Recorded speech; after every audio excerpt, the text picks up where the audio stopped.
here on Refined Slime, went out and I saw Morbius. I heard that the movie was only 17% on Rotten Tomatoes, so I had some pretty low expectations. I'm not the biggest Jared Leto fan either. Angel Face? Yeah. Fight Club reference. But I don't know. I didn't hate the movie. I kind of liked it. I'm not going to lie. Whoa. Yeah, I liked there were some horror aspects of it. I know that Morbius is like a C or D list Spider-Man villain. Yeah, not even a Marvel character, just a subsidiary. Yeah, right, of Sony or whatever. Yeah. But yeah, I don't know. It was pretty good for what it was, I guess. You said it was better than King Richard, right? Yo, 100%. Yeah. Will Smith has nothing on Jared Leto as the living vampire. What rating would you give it? Okay, so I like to do like a 5-star rating. Okay, so if I'd say that this is probably like a 2.5. Okay. So it's like a little better than average. Is it kind of like a little bit of a bare bones story, or is yeah, it, yeah? There's not much to the story. He has some like rare genetic blood disease. Yeah, and so he has to. He has cooties. And he has cooties, and it's permanent. And it really sucks to be him. Yeah, so he goes, and he's been sick all of his life, and he's trying to find a cure, and he ends up getting like the Nobel Peace Prize for like making synthetic blood. But he says, "No thanks, Academy." Yeah, and so like refuses to take it. That's the beginning of the movie. That's the worst part of the movie. That's probably the best selling point. I don't need it. But so Jared Leto's like okay in the film. The special effects are awesome, but Matt Smith from Doctor Who plays his friend who also has like the same like disorder that eventually, of course, gets like Michael Morbius figures out the serum to change him into a vampire. Okay. And then his homie's like, Michael, greedy. Give it to me, Michael. Like, I need it. I can't. I walk all funny, Michael. And there's this weird relationship too, I should say, where Jared Leto, he refuses to call Matt Smith's character by his real name, which is like Lucian, I think. Mm-hmm. So he calls him Milo, because he's like, well, there was a kid that was my friend before you showed up at the orphanage. What? Yes. So he refers to him as Milo throughout the whole fucking movie. So wait, sorry, did they both grow up in an orphanage together? And like this, and this weird like it's where the kids that's where parents drop off kids with really sick kids pretty much. Okay. And they were roomies there. And they're like, well, why don't we lock the kids, Michael? And at one point, like he makes some what is that, like the paper art? Origami.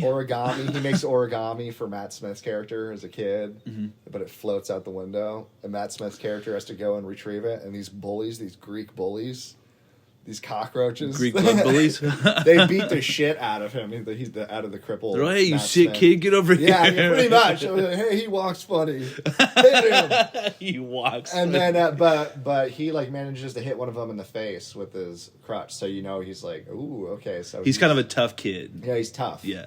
But so inevitably he gets the serum as well, and he becomes a vampire, and he's just like the cool vampire. Ooh, he's partying. It's like he's living I really dug his performance.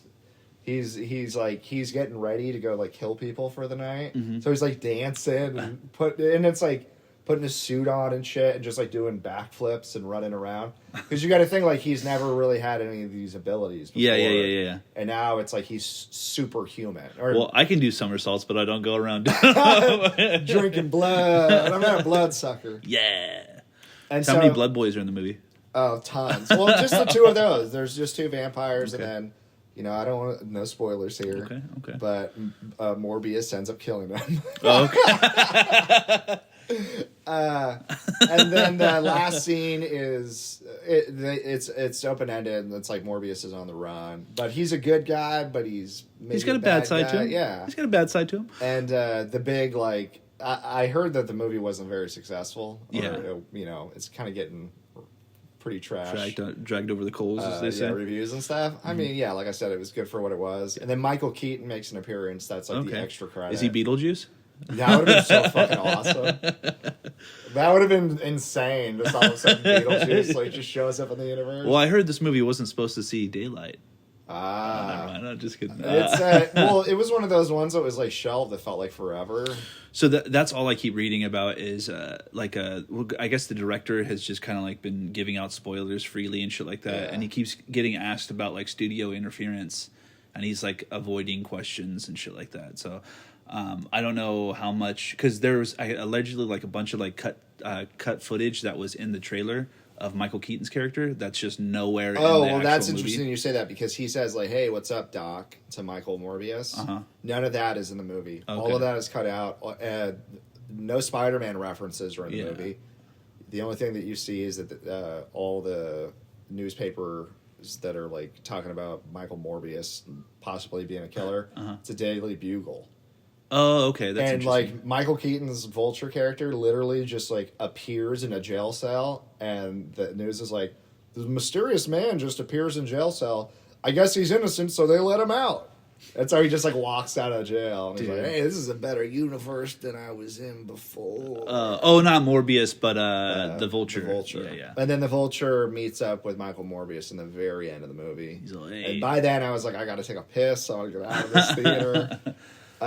And he's like, "Hey, Doc, I'm getting a crew together, and like we're a bunch of do-gooders or whatever."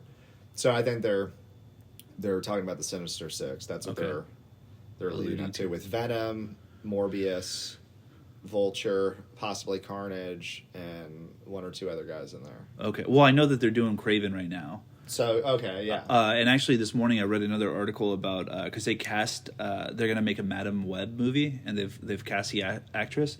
And one thing I'm thinking is she might be their end to making like a multiverse within the Spider-Man verse, because, I mean, I'm not familiar with a lot of the comic book stuff for that character, but I remember in the cartoon, she like pulls Spider-Man from different universes and puts them in like a different one. So that might be their kind of like warp whistle into getting all the characters together. That would be interesting. I'm like, I don't know, I'm curious to see how it goes.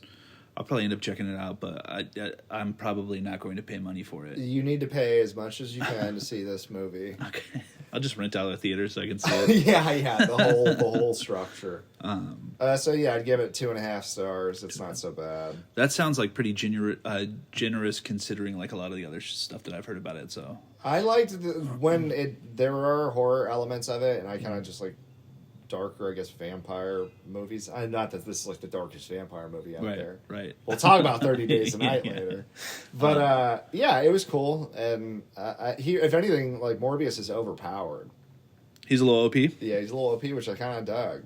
It was cool. Did they do the Venom joke in that from the trailer? Where he's like, "Oh, Venom, ah!" I got a laugh, man. I got a laugh. One laugh. In the studio. It was me. I stood up and started clapping. Oh, man. I said, "You've done it again, you brilliant bastard."